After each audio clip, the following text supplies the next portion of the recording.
Hi, my name's Stephen Walker, and today I'm going to be talking to you about managing managers.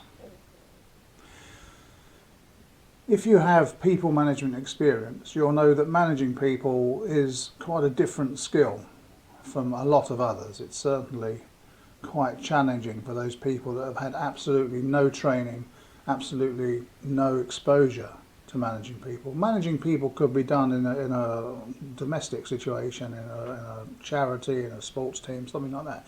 But people are very, very interesting to manage. And then managing the managers of those people is yet another challenge. Because all the managers that have worked for me have been extremely busy. Now, because they're managing functions, departments, whatever they're managing, when it comes to doing a special project, I always used to agree with them what the project deliverables would be, what the dates were, what the outcome would be.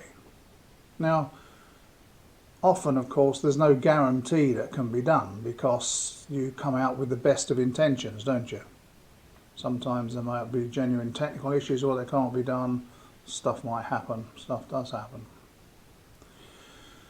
So we'd agree those projects. Now, I'm not a great fan of regular meetings, just to say, how's it going? That's the sort of thing you do when you're wandering around meeting everybody. You pop into their office and say, how's it going? You don't call everybody together when only one person's talking at a time. So I didn't like to have regular meetings.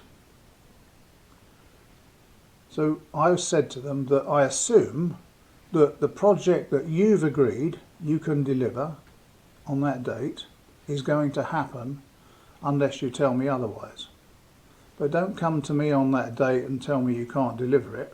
Come to me beforehand, as soon as you know, to say that you can't deliver it, which then gives us a chance to do something, put more resource in or something to achieve that deadline.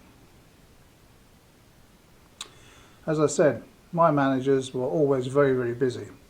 When you're managing something, stuff happens. I understand that, of course. But equally, my projects were things that I'd agreed to do with my boss, so they had to happen. So it was quite annoying when people were simply too busy to do the projects that they'd agreed. These are not imposed projects, these are projects that they'd agreed. So I introduced a rule of three. Now the rule of three was simply, I will only ask you 3 times to do this. The next time I mention it, we'll be having a different conversation. I have only ever once had to remind someone that this is the 3rd time I had asked them to do this. That's quite a powerful technique.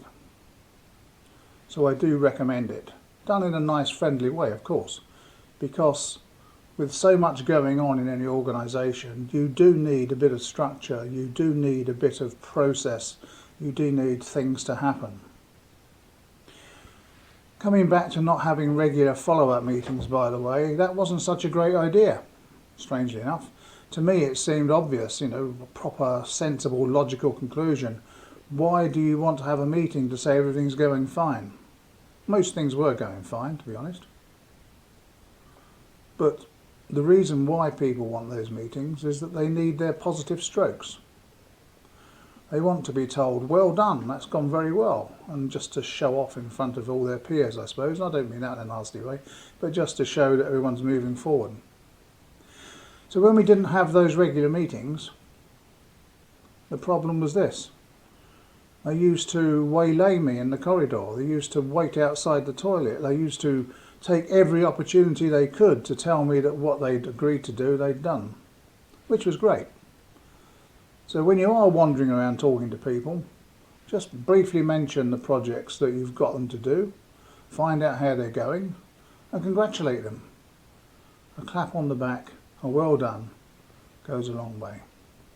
Stephen Walker, Motivation Matters, creating environments where people give their best.